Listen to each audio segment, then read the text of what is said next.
मित्रों, बिहार में शिक्षा विभाग और शिक्षा विभाग में हमेशा कुछ न कुछ नया होता है। मतलब अगर आप कहें तो शिक्षा विभाग शिक्षा को लेकर एक प्रयोगशाला बन गया है।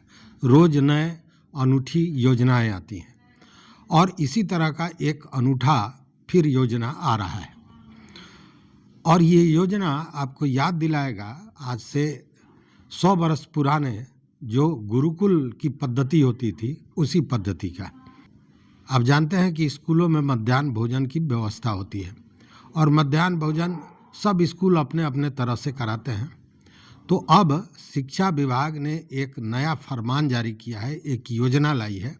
उसके तहत यह कहा गया है कि अब जो बच्चे हैं वो मध्याह्न भोजन एक साथ दरी बिछाया जाएगा, वो सारे दरी पर बैठकर एक साथ भोजन करेंगे। इसके पीछे जो उद्देश्य बताया जा रहा है वो ये है कि इससे एक तो उन लोगों में, बच्चों में अनुशासन आएगा, समूह की भावना आएगी, एक दूसरे को की सहायता करने की भावना जागृत होगी और साथ में स्वच्छता को लेकर भी एक पॉजिटिव, एक सकारात्मक सोच बच्चों में पैदा की जा सकती है।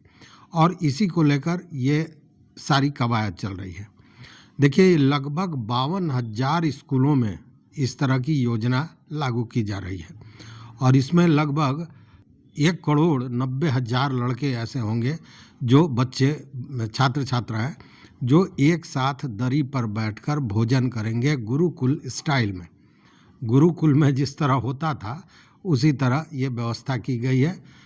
इसके पीछे और भी कई कारण हैं, चूँकि अभी आप देख रहे होंगे कि एस सिद्धार्थ लगातार वीडियो कॉन्फ्रेंसिंग में भ्रमण करके लोगों से जानकारी लेकर इन सारे चीज़ों पर ध्यान दे रहा है। इस बीच में कई वीडियो आपने देखा होगा कि उन्होंने वीडियो कॉल किया और वीडियो कॉल पर पूछा कि दिखाइए कैसे खाना हो रहा है।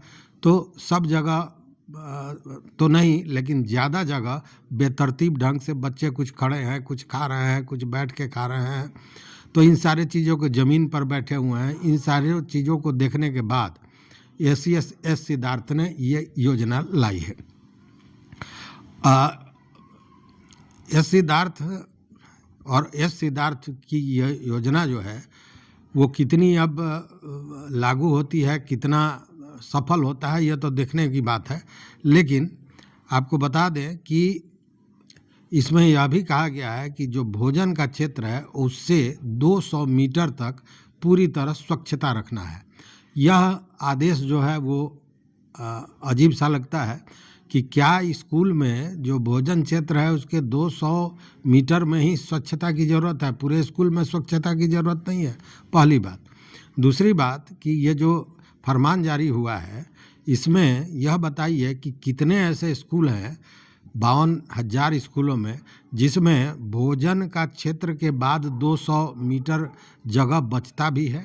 बहुत से स्कूल हैं जहाँ झोपड़ी है, बहुत से स्कूल ऐसे हैं जहाँ उनका अपना भवन नहीं है, बहुत से स्कूल ऐसे हैं जो जिनके पास ज़मीन नहीं है। उस स्थिति में ये योजना कितना कारगर होगा या ये योजना के लिए जो नियम बनाए गए हैं वो कितना कारगर होगा, ये सोचने वाली बात है।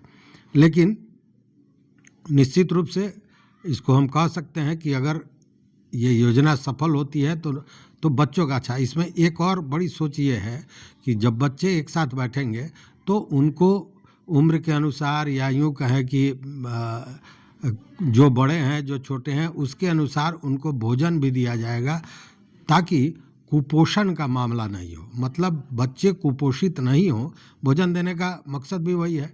तो कुपोषित नहीं हो इसके भी इसमें ध्यान रखा जाएगा। तो मिला जुला कर जो योजना है वो बुरी नहीं है, लेकिन ये योजना का जो नियम बनाया गया है, स्वच्छता पूरे स्कूल में होनी चाहिए। केवल भोजन क्षेत्र जो है उसके 200 मीटर में ही सफाई की ज़रूरत नहीं है, पूरे स्कूल में सफाई की ज़रूरत है।